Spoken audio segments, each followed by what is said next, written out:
Well, obviously, the smartest guy on the stage when it comes to this is the guy that just talked to you. So we're gonna lean hard on what he said, because for the most part that's what I'm hearing. But the thing that has been thrown out there is a caution, and again, it's not my area of expertise. But the bee people seem to be concerned that the population of bees has dropped drastically, and that it's somehow directly related to the GMOs.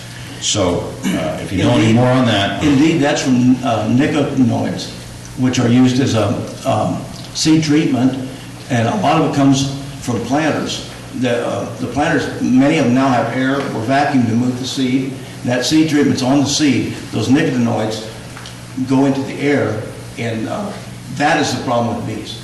And it's the seed treatment, not the seed, not the plant. Yeah, I told you the smartest guy on stage is what I was telling you about. Well, let's move on to the topic of energy and maybe some energy policy, gentlemen. A topic that I believe that you're both in agreement on, and you touched up on it a little bit in your opening statements, is talking about renewable and sustainable energy sources. If elected, what would your priorities be for our country's energy plan? We'll start with you, Mr. Brewer. All right, well, I've kind of let the cat out of the bag, I guess, with some of the the fracking is essentially getting more of what's in the ground out. Now, there's a lot of controversy about the fracking, but I've yet to see anything that would convince me that, the earth as we know it is going to change drastically because of fracking.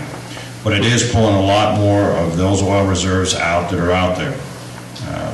The areas where they're fracking have already been drilled, so I think that is a resource available to us. I understand your point with utilizing all of our reserves, but I think the more that you look at the Bakken fields and some of the other areas where they're finding oil in Texas, there's tremendous reserves available. Now, I know the president has not been a very, how shall we say this, friend with coal, but coal does occupy about a third of Wyoming, I think. It's a tremendous reserve force. Our coal-fired power plants provide a lion's share of our electricity. And this past winter, we were right at the edge of the very upper limit of power. And this next year, we're due to stand down dozens of coal-fired power plants. And I think that is just as wrong as we can be, because it may look good environmentally, but what's going to happen is we have another winter like this. You're going to have thousands of people who are going to freeze to death if we have insufficient power just to get through winter. And there's a point where protecting people needs to take a higher priority than a green world. So look at the reserves that we have. The other part of that is we're not bringing oil in from the Middle East.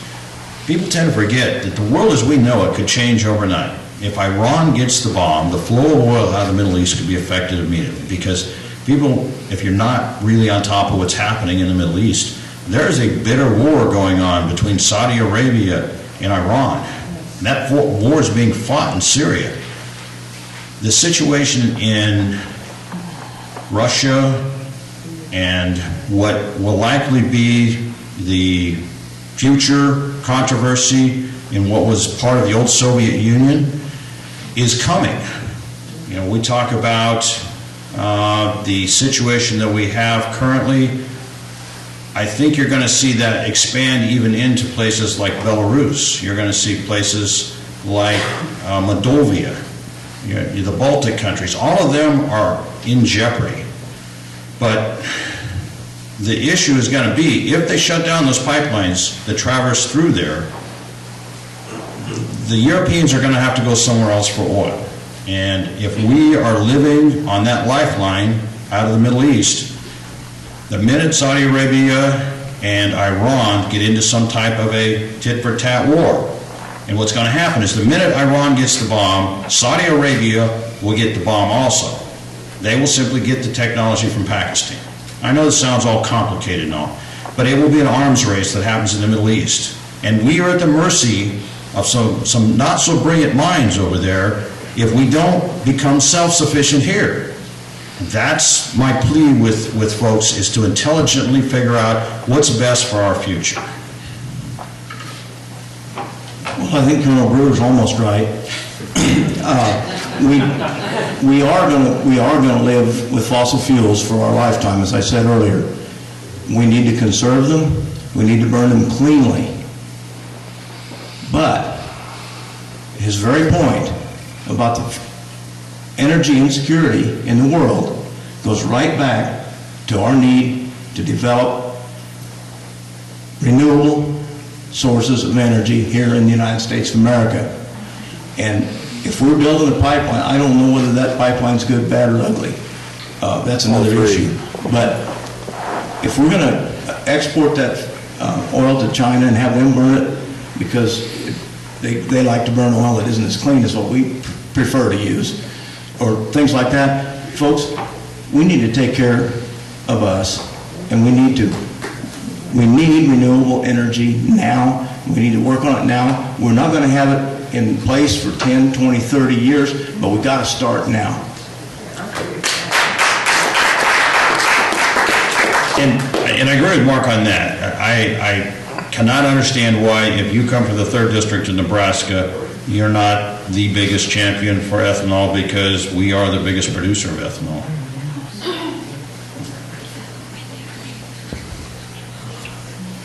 We'll go with another question from the audience here. And again, I'm not well versed on the issue, but what are your thoughts regarding the Bureau of Land Management and the land grabs that is happening in Nevada? We'll start with you, Mr. Brewer. Well, I have had a number of opportunities working with my dad on trips to Wyoming, where we have dealt with the Bureau of Land Management.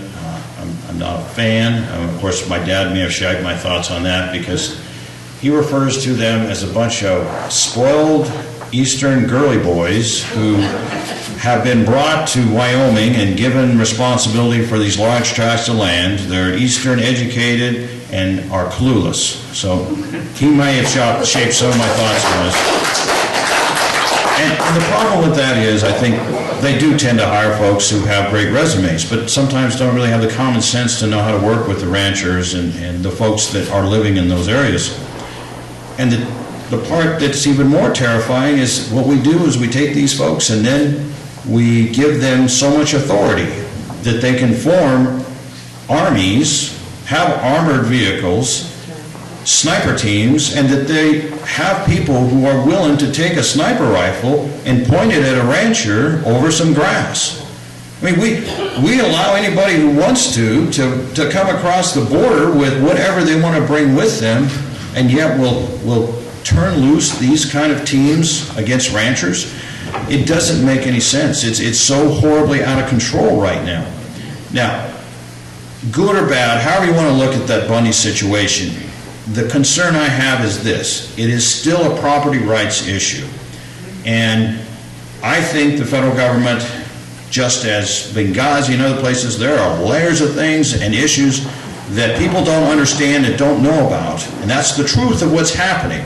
And they form this other ruse that's going on to try and justify their actions.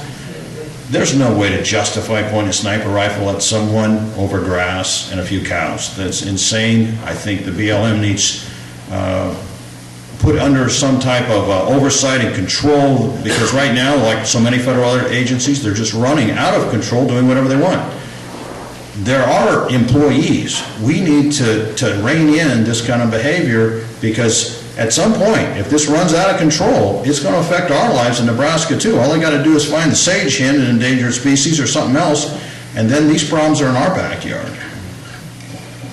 Well, I don't know, but the last time I looked, it was just as illegal to carry high-powered rifles and use them to thwart a sheriff or a government order, a court order, or anything like that as immigration illegally is. I think, in fact, I saw, if they're true, pictures of Bundy and his crew armed, fully armed, and I think they're foolish. They surely can have their day in court, and hopefully, if they're right, I hope they win.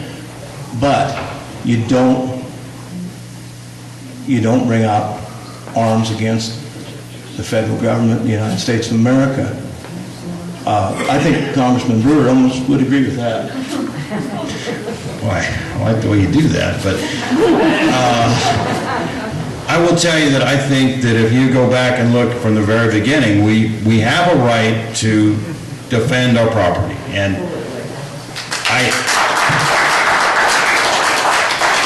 what happened there was an all points bulletin essentially went out. The Oath Keepers and many others came out there. And the problem with this kind of a thing, and it would terrify me in ways because being a military guy, I like to everything dress right dress and everybody looking the same. That was kind of a mob of people who come out there. But I think instead of finding reasons why them being there was bad, you need to peel back to look at it was an outcry of people who are tired of being pushed around. They're tired of the federal government being the bully in these situations, and they're tired of the people who are in these situations being criminalized before people even understand what's happened. So I understand why people came to the aid of Mr. Bundy. Again, I'm not inciting that you need to take violent action against the government, but I think you have a right to defend your property, and I think you have a right to force the government to justify their actions. Well, Colonel, you know that Senator Fisher rents land from the federal government, and I think she pays pretty reasonable rent, but she pays it. I think that he ought to pay the rent.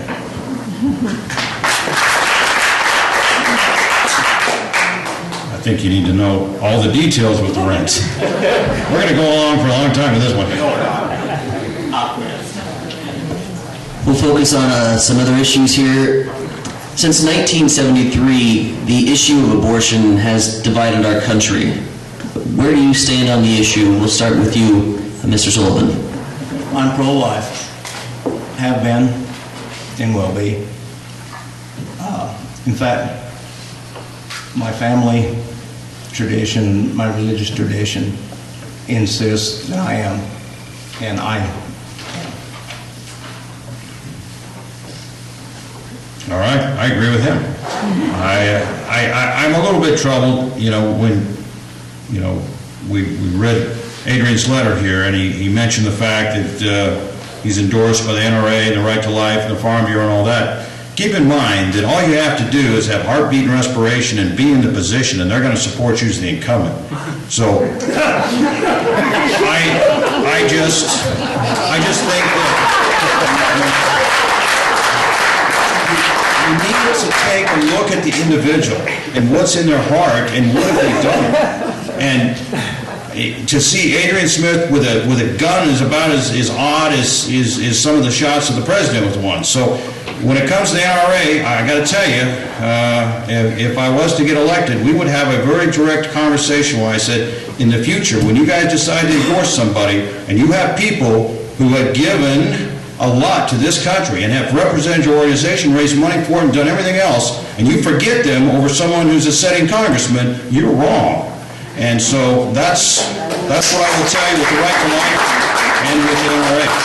I'm going to chime in on that, because I had a representative from one of the Right to Life outfits tell me that they endorsed the incumbent as long as he voted with their point of view. In other words, not me. So I'll chime in on that, Tom.